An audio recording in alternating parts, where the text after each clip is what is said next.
Hello everyone. तो आप सबका स्वागत है। जैसे कि आप लोग पता है, हम लोग अभी कर रहे हैं यूक्लिड ज्योमेट्री। तो अभी तक से हम लोगों ने इसका डेफिनेशन या इंट्रोडक्शन बोले तो समझ लिया है, यूक्लिड के बारे में जान लिया है। ठीक है।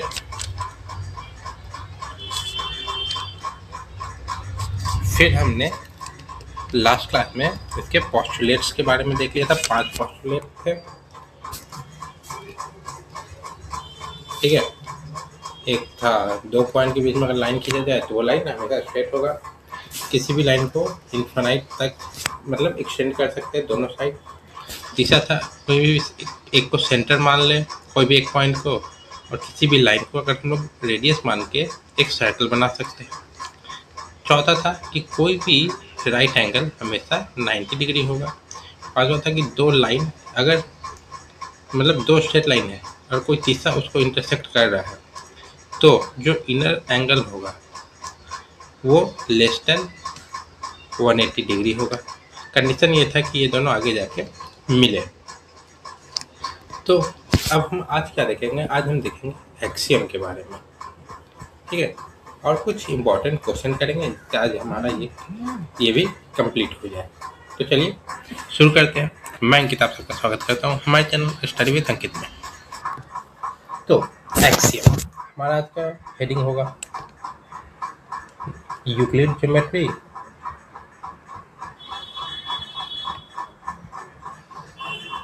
और टॉपिक क्या है? एक्सियम। ठीक है। एक्सियम क्या है? एक्सियम मतलब एक बेसिक स्टेटमेंट होता है जिसे हम लोग बिना प्रूफ के ट्रू मानते हैं, और ये स्टेटमेंट मैथमेटिक्स के सभी ब्रांचेस में यूज होते हैं। जो हमने कल देखा था पोस्टुलेट वो सिर्फ यूक्लिड ज्योमेट्री के लिए था, या तो बोले हम प्रॉपर बोले तो सिर्फ ज्योमेट्री के लिए था। पर ये जो एक्सियम है ये आपका मैथमेटिक्स के हर एक ब्रांच में यूज होता है। तो an axiom is a basic statement that is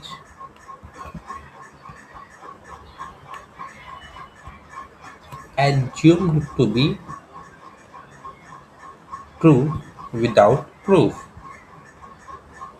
Without proof. ठीक है। These statements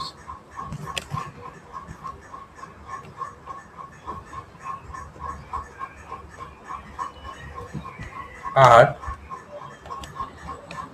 used in all branches of mathematics. ठीक है। तो ये मतलब बिना मतलब प्रूफ के हम लोग इसको ट्रू मान लेते हैं। जैसे हम लोग पोस्टुलेट के साथ भी यही करते थे। ठीक है। तब पोस्टुलेट और एक्सियम में डिफरेंस क्या होता है? तो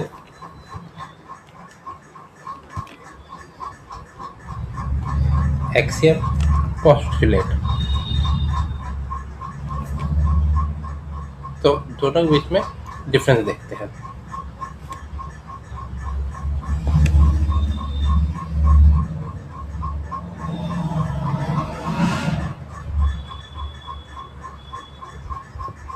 ठीक है। तो अब दोनों के बीच में डिफरेंस क्या है? एक्सियम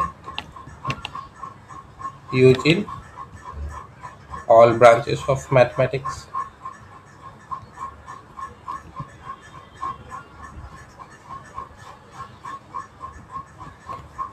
जहाँ की पोस्टुलेट सिर्फ ज्योमेट्री में यूज होता है।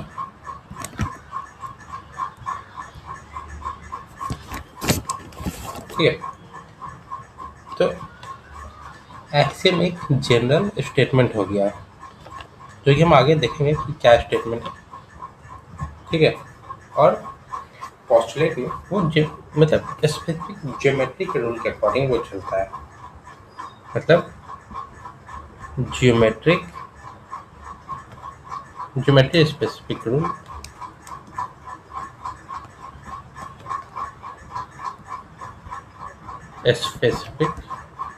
रूल। ठीक है, तो ये मतलब नॉर्मली इसका ये हो जाता है, डिफरेंस हो जाता है। ठीक है, तो अभी हम देखते हैं कि कॉमन एक्सियम क्या होता है। हम एग्जाम्पल के साथ देखेंगे। तो जैसे 5 पॉस्टुलेट है, 5 एक्सियम के भी स्टेटमेंट है, तो हम लोग देखते हैं कॉमन एक्सियम्स। ठीक है, तो पहला, तो फर्स्ट एक्सियम, फर्स्ट हम क्या बोलेंगे, things which are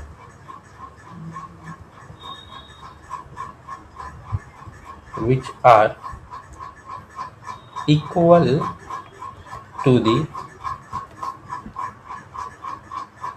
same thing are equal to the one another। मतलब है कि अगर कोई एक चीज किसी दूसरे चीज के इक्वल है, तो वो चीज जो दूसरा चीज है वो किसी और के इक्वल होगा। ठीक है, अगर हम एग्जाम्पल देखें, एग्जाम्पल, तो एग्जाम्पल में अगर हम देखें तो क्या हो जाएगा, मान लीजिए ए है equal to B, things which are equal, things which are equal to same thing, मतलब ये एक दूसरे के इक्वल है। तो जो मतलब ये होगा बी, ए अगर बी के बराबर है तो बी किसके बराबर होगा, सी के।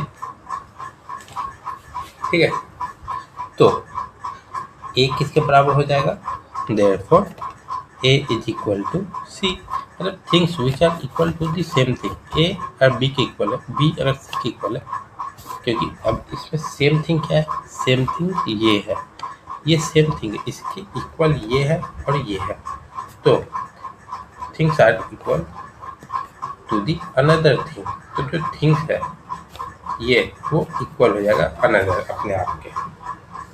ठीक है, और रियल लाइफ में का एग्जांपल अगर हम आपको दें, तो मान लीजिए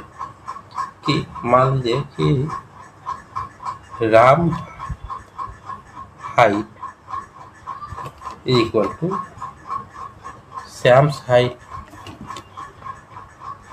ठीक है, राम की हाइट श्याम के हाइट के बराबर है और श्याम की हाइट मोहन की हाइट के बराबर है, तो यहाँ से क्या पता चला, राम की हाइट, देयरफॉर राम की हाइट मोहन के हाइट के बराबर है। ठीक है, तो राम की हाइट मोहन की हाइट के बराबर हो गए। जैसे मान लीजिए ये 6 फीट का है, ये भी 6 फीट का, तो ये 6 फीट है, ये भी 6 फीट होगा। ठीक है, तो ये तो हमारा पहला हो गया। हम देखते हैं दूसरा क्या कह रहा है। तो दूसरा है, इफ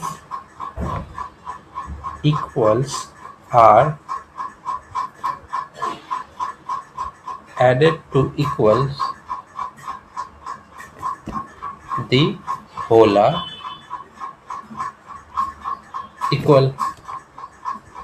मतलब कि तो इक्वल नंबर है, उसमें अगर कोई इक्वल नंबर है दोनों साइड ऐड किया जाए तो जो पूरा सम होगा वो फिर इक्वल हो जाएगा। कैसे, example, if 2 is equal to 2, then add 3 to both side, तो क्या हो गया, 2 plus 3 is equal to 2 plus 3, दोनों में ऐड कर दिए, ऐसे नहीं, 2 plus 3 ऐड किए, क्या आया 5, 2 plus 3 क्या आया 5, तो therefore both are इक्वल, तो दोनों बराबर आया। ठीक है, तो अब तीसरा देखते हैं कि तीसरा क्या कह रहा है। जैसे कि अब दूसरा नंबर ऐड किया, अब इसमें सब्सट्रैक्ट करेंगे, if equals are subtracted from equal then remainders are equal, मतलब कि दो बराबर नंबर में से दो बराबर नंबर अगर माइनस करेंगे तो जो रिमाइंडर आएगा वो इक्वल होगा। If 10 is equal to 10 then add नहीं इसमें सब्ट्रैक्ट है ना, सब्ट्रैक्ट 4 फ्रॉम बोथ साइड। ठीक है, तो पहले साइड में 10 माइनस 4 किए, क्या आया 6। दूसरे में भी 10 माइनस 4 किए, क्या आया 6। देयरफॉर बोथ आर इक्वल, दोनों बराबर है। ये तीसरा था। अब हम आते हैं चौथे पे। तो फोर्थ है things which coincide with one another are equal। तो इस कहने का मतलब है कि कोई भी चीज़ अगर एक दूसरे को पूरी तरह से मतलब कवर कर ले रही है या एक दूसरे के ऊपर से मतलब हो जा रही है, कवर हो जा रहा है, तो वो इक्वल होगा। मतलब तो इसका एग्जाम्पल हो जाएगा कि मान लीजिए कि if two lines exactly overlap each other, then they are equal। Length size length breadth सब में इक्वल होगा। जैसे कि मान लीजिए आप स्केल लीजिए 15 सेंटीमीटर का लीजिए या 30 सेंटीमीटर का, सेम लेंथ का दो स्केल लीजिए, दोनों को एक दूसरे से चिपका दीजिए, तो देखिए कि दोनों का लेंथ और ब्रेथ दोनों सेम होगा। तो इसी को हम लोग बोलते हैं कि things which coincide with one another are equal. ठीक है, टेक एन एग्जाम्पल ऑफ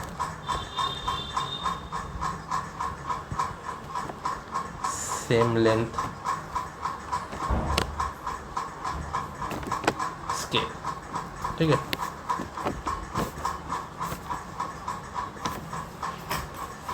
ठीक है, तो मतलब दो स्केल लीजिएगा। तो अब हम आते हैं फिफ्थ पे। तो फिफ्थ क्या कह रहा है? फिफ्थ कह रहा है the whole is greater than the part. ठीक है, मतलब कि एक पार्ट अगर किसी चीज़ का लेंगे उससे उस चीज़ का पूरा जो होगा वो बड़ा होगा। मान लीजिए पेंसिल का बॉक्स है, उसमें से 10 पेंसिल होती हैं, आप एक पेंसिल लीजिए तो वो हमेशा बाकी के कंपेयर में नहीं हो मतलब कम होगा। बाकी पूरा मतलब बॉक्स भरा हुआ है, उसका एक पार्ट है, वो एक ही है। या हम एग्जाम्पल अगर ऐसा दें कि पिज़्ज़ा का एग्जाम्पल लीजिए,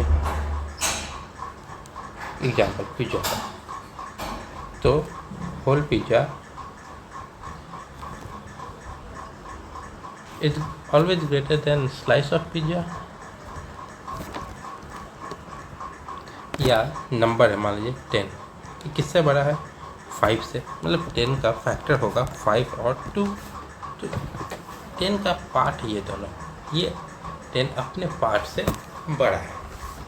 ठीक है, अब पिज़्ज़ा का मान लीजिए एक पिज़्ज़ा हो गया, ऐसा नहीं होता है, ये पिज़्ज़ा हो गया इसमें हमने स्लाइस किया, ये ऑलवेज बड़ा होगा एक स्लाइस से। ठीक है, तो इसी के साथ हमारा एक्सियम भी कंप्लीट, तो हमारा यूक्लिड ज्योमेट्री पार्ट ख़त्म होता है। अच्छा चाहिएगा तो कुछ क्वेश्चंस मैं आपको दे दूँगा फिल इन द ब्लैंक्स करके, या ट्रू एंड फॉल्स। ठीक है, तो मान लीजिए आप क्वेश्चन पहला लिख लीजिए।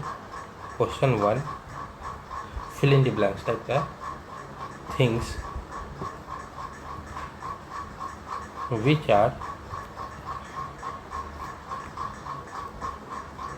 equal to the same thing are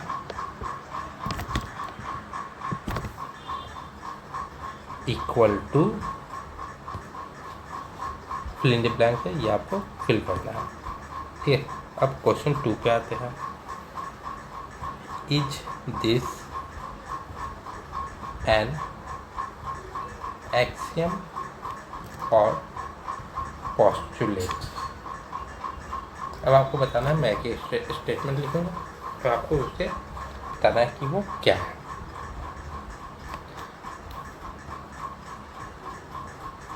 A line can be drawn joining 2 points। अब आपको ये बताना है कि ये एक्सियम है या पोस्टुलेट है। ठीक है, चलिए क्वेश्चन 3 पे आते हैं। तो क्वेश्चन 3 क्या है? तो क्वेश्चन 3 है, इज दिस एन एक्सियम और पोस्टुलेट्स। तो स्टेटमेंट क्या है? The whole is greater than the part. ठीक है, तो आप इसको बताइए। अब आखिरी क्वेश्चन एक है, ये सब आप सॉल्व कीजिए। फिल इन द ब्लैंक्स है, if equals are added to equals the dash are equal. अब आपको इसको सॉल्व करना है। ठीक है, तो ये आपको 4 क्वेश्चन करना है, कीजिए। और फिर एक्सियम क्या होता है, जनरल रूल हो गया जो सब पूरे मैथमेटिक्स के लिए आता है। पोस्टुलेट का जो सिर्फ ज्योमेट्री में यूज होता है। तो अभी के लिए इतना ही रखते हैं, ये सारे क्वेश्चंस हैं। तो इसी के साथ हमारा यूक्लिड ज्योमेट्री खत्म हो गया। हमने इंट्रोडक्शन देख लिया, यूक्लिड के बारे में जान लिया, एक्सियम देख लिया, पोस्टुलेट देख लिया। अब हम अगले क्लास में लाइंस एंड एंगल्स के बारे में पढ़ेंगे, जो कि हमारा अगला चैप्टर होगा। ठीक है, तो अगर वीडियो अच्छा लगा तो लाइक करें, कमेंट करें और चैनल को सब्सक्राइब करें ताकि हम और आगे जुड़ सकें। और अगर आपको ज्योग्राफी करना है तो भी हमारे साथ आ जाइए, हम लोग ज्योग्राफी भी करा रहे हैं। तब तक के लिए थैंक यू सो मच। आप लोग अपना ख्याल रखें, मिलते हैं आपसे अगले क्लास में।